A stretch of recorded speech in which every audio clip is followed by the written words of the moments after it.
It's story time. Code வேர்ட்ஸை decode பண்ண சிக்கந்தரும் கைலாஷும் விஞ்ஞான தலைமை கூடத்தில் இருந்த லைப்ரரிக்கு கிளம்பினதுக்கு அப்புறம் என்ன நடந்துச்சுன்னு இந்த பகுதியில் பார்க்கலாம். இது வரைக்கும் நம்ம சேனலுக்கு சப்ஸ்கிரைப் பண்ணலைன்னா உடனே சப்ஸ்கிரைப் பண்ணி பக்கத்தில் இருக்கிற பெல் பட்டனை கிளிக் பண்ணுங்க. ஸ்டோரி டைம் தமிழ் சேனலுக்காக உங்களுடன் ரவிசங்கர் பாலச்சந்திரன். கதையை கேட்கலாம் வாங்க. பச்சை மாவலி சொன்னதை கேட்டதும் ஆர்சி பாபின் கிட்ட நாம் இன்னும் கொஞ்சம் ஜாக்கிரதையாக இருந்திருக்கணும். சர்க்குணன் மாட்டிக்கிட்ட உடனேயே நாம் அவனோட வளையத்தை தொடர்புலேருந்து அப்புறப்படுத்தி இருக்கணும். நாம் செஞ்ச ஒரு சின்ன தவறு இப்போ நம்ம அடுத்த ப்ராஜெக்டோட கோட்வேர்ட்ஸ் நம்ம எதிரிங்க கையில் கிடச்சிருச்சு அப்படின்னு சொன்னார். அப்படி சொன்னதோட மட்டும் இல்லாமல் சர்க்குணனோட வளையத்தை தொடர்புலேருந்து அப்புறப்படுத்துறதுக்காக அவர் மட்டும் எழுந்திருச்சு அடுத்த அறைக்கு போனார். இப்போ பச்சை மாவலி பாபின் கிட்ட இப்போ நான் யாரையெல்லாம் என்னோட கண்காணிப்பு வளையத்துக்குள்ளே வச்சுக்கணும், பல்தேவ், கைலாஷ், சிக்கந்தர் அப்படின்னு ஒவ்வொரு பேரா சொல்லிக்கிட்டு போச்சு. பாபின் அதுகிட்ட பல்தேவை விடு, அவர் இப்போ ஒரு செத்த பாம்பு, அவரால் நமக்கு எந்த பிரச்சனையும் கிடையாது. நம்ம கோடு வேர்ட்ஸை டீகோடு பண்ணி சிக்கந்தர் என்ன செய்ய போறாருன்னு பார்க்கணும், அதனால அவரை மட்டும் கண்காணிப்பு வளையத்தில் வச்சுக்கோ.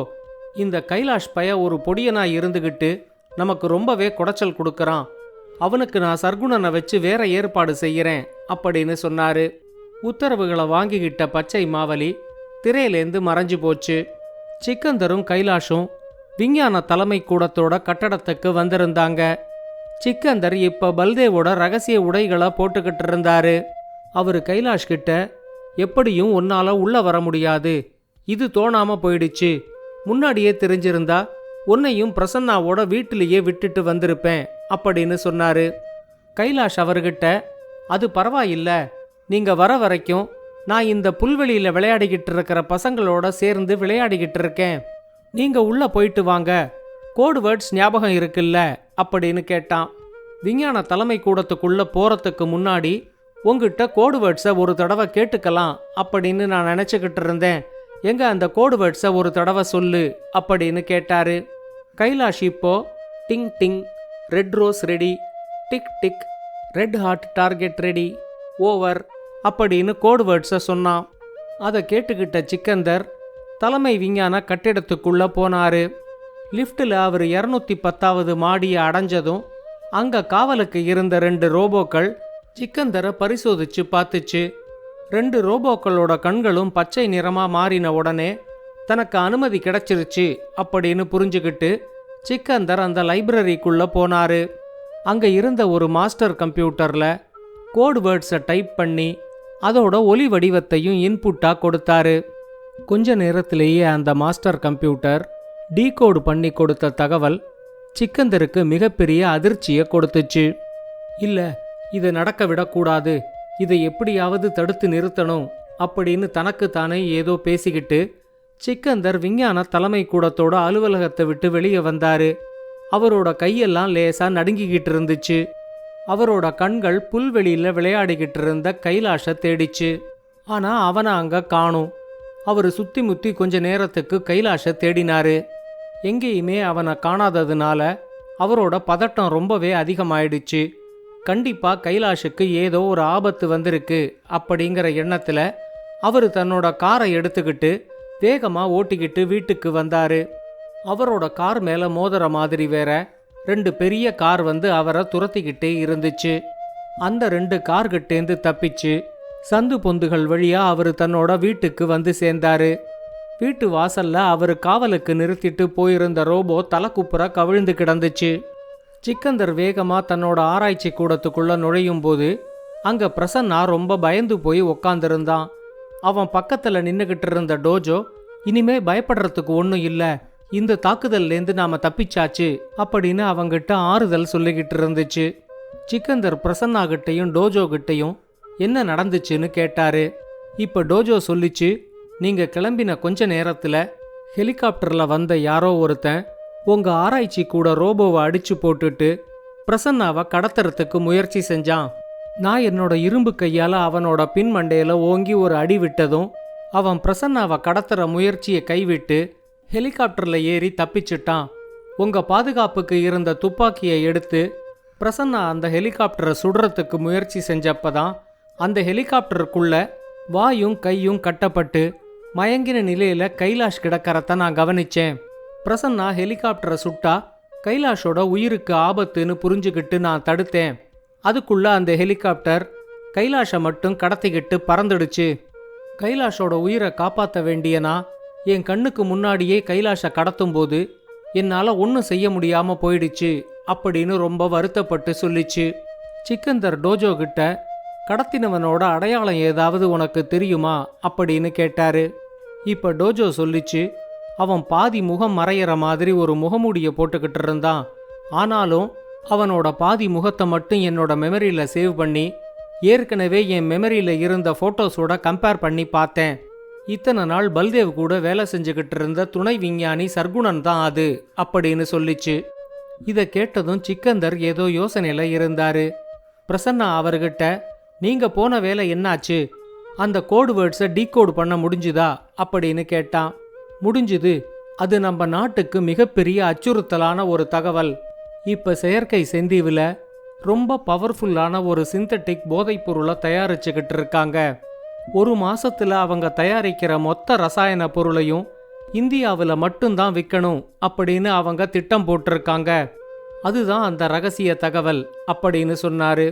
பிரசன்னா கொஞ்சம் குழப்பத்தோட, ஏன் இந்தியாவில் மட்டும் அதை விற்கணும் அப்படின்னு கேட்டான். இப்ப சிக்கந்தர் சொன்னாரு, இந்திய நாடு மட்டும்தான் இப்ப செயற்கை செந்தீவுக்கு மிகப்பெரிய அச்சுறுத்தலா இருக்கு. ரொம்ப மலிவான விலையில அதை கொடுத்து இந்திய மக்களை முழுக்க அதுக்கு அடிமையாக்கிட்டா அப்புறம் செயற்கை செந்தீவை எதிர்க்க கூடாது அப்படின்னு மக்களே அரசுக்கு எதிராக போராட ஆரம்பிச்சிடுவாங்க. அது மட்டும் இல்லாம இந்த போதைப் பொருளை எடுத்துக்கிறவங்க செயற்கை செந்தீவுக்கு ஆதரவா உளவாளிகளாவும் மாறிடுவாங்க. இப்ப புரியுதா அவங்களோட திட்டம்? இதை எப்படியாவது நாம முறியடிக்கணும் அப்படின்னு சொன்னாரு. அப்படின்னா இதை இப்பவே நம்ம உள்துறைக்கும் உளவுத்துறைக்கும் சொல்லிடலாமா அப்படின்னு பிரசன்னா கேட்டான். நானும் அதை முதல்ல யோசிச்சேன்.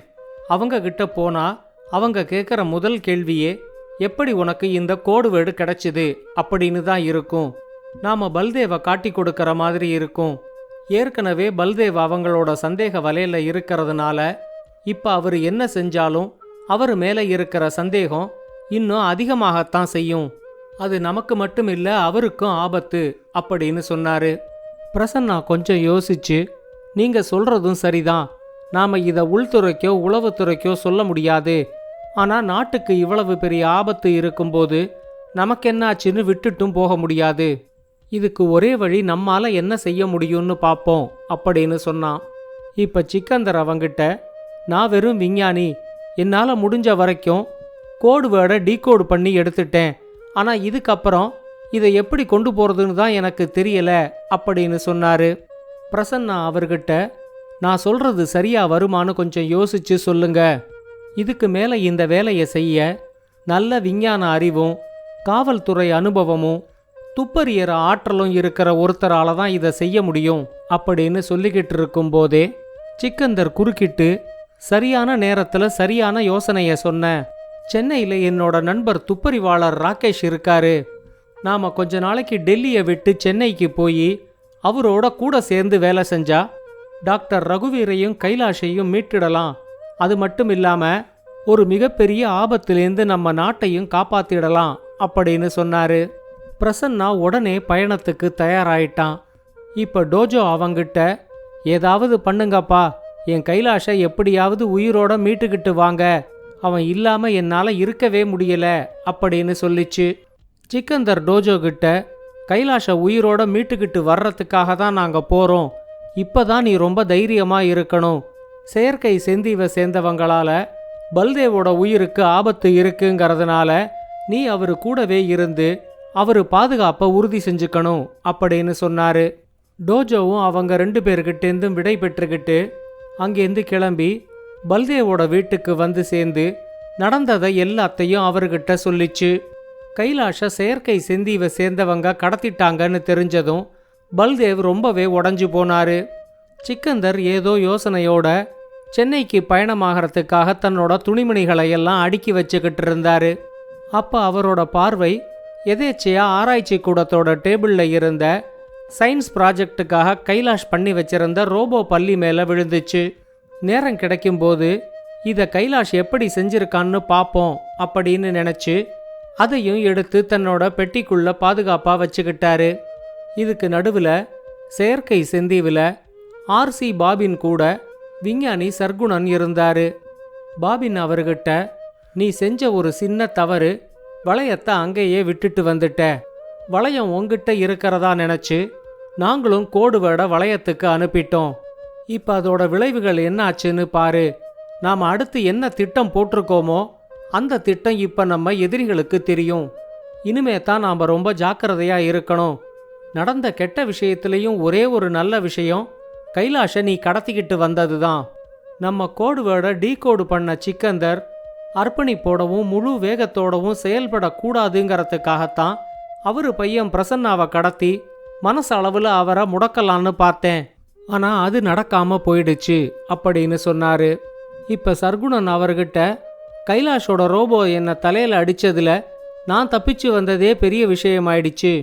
கொஞ்சம் தாமதிச்சிருந்தாலும் அது என்ன காலி பண்ணியிருக்கும் அப்படின்னு சொன்னார். ஆர்சி பாபின்கிட்ட, இப்போ கைலாஷை எங்கே அடைச்சி வச்சிருக்க அப்படின்னு கேட்டார். நாம் டாக்டர் ரகுவீரை அடைச்சி வச்சிருக்கிற இடத்துக்கு அடியில் ஒரு சின்ன பாதாள அறை இருக்கு. அதுக்குள்ளே தான் கைலாஷ் அடைச்சி வச்சிருக்கேன். கடத்தும்போது அவனுக்கு கொடுத்த மயக்க மருந்துலேருந்து அவன் வெளியே வர்றதுக்கே இன்னும் 3 நாள் ஆயிடும். அவங்கிட்டேந்து நமக்கு தெரிய வேண்டிய தகவல் எதுவும் இல்லை. அதனால் அடுத்து வர 1 மாசமும் அவனை அரை மயக்க நிலையிலேயே முடக்கி வச்சிருந்தாலே போதும் அப்படின்னு சொன்னாரு. ஆர்சி அவர்கிட்ட, அதுவும் சரிதான், ஆனால் டாக்டர் ரகுவீரை அப்படி அறமயக்க நிலையில் விடாத. நம்ம சிந்தட்டிக் போதை மருந்துகளுக்கு எதிராக அவர் ஆரம்பித்த ஜெனட்டிக்ஸ் ஆய்வு கூடம் எங்கே இருக்குன்னு அவர் சொல்கிற வரைக்கும் அவரை தலைகிழ கட்டி தொங்க விட்டு ஒருவேளை சாப்பாடு மட்டும் கொடு. ஒருவேளை அவர் தன்னோட நாட்டை விட்டுட்டு செயற்கை செந்தீவுக்காக வேலை செய்யறதுக்கு தயாராக இருந்தார்னா அவருக்கு ஒரு ராஜபோக வாழ்க்கை காத்துக்கிட்டு இருக்கு அப்படின்னு சொல்லி ஆசை காட்டு. அடுத்து வர்ற 1 மாசத்துக்குள்ள ஒன்று அவர் நம்ம ஆளாக மாறணும், இல்லை ஆய்வுக்கூடத்தோட தகவலை பற்றி கொடுத்துட்டு சித்திரவதைப்பட்டு சாகணும். இது அவரே முடிவு பண்ணிக்கட்டும் அப்படின்னு சொன்னாரு. இந்த கதையோட தொடர்ச்சியை அடுத்த பகுதியில் கேட்கலாம். இந்த கதையை பற்றின உங்களோட கருத்துக்களை ஸ்டோரி டைம் தமிழ் யூடியூப் சேனல்லையும் பாட்காஸ்ட்லையும் பின்னூட்டத்தில் கமெண்ட்ஸாக பதிவு பண்ணுங்க. இந்த கதை உங்களுக்கு பிடிச்சிருந்தா லைக் பண்ணுங்க, கமெண்ட் பண்ணுங்க, ஷேர் பண்ணுங்க. மறக்காம ஸ்டோரி டைம் தமிழ் சேனலை சப்ஸ்கிரைப் பண்ணுங்க. அப்படியே பக்கத்துல இருக்க அந்த பெல் ஐகானை கிளிக் பண்ணுங்க.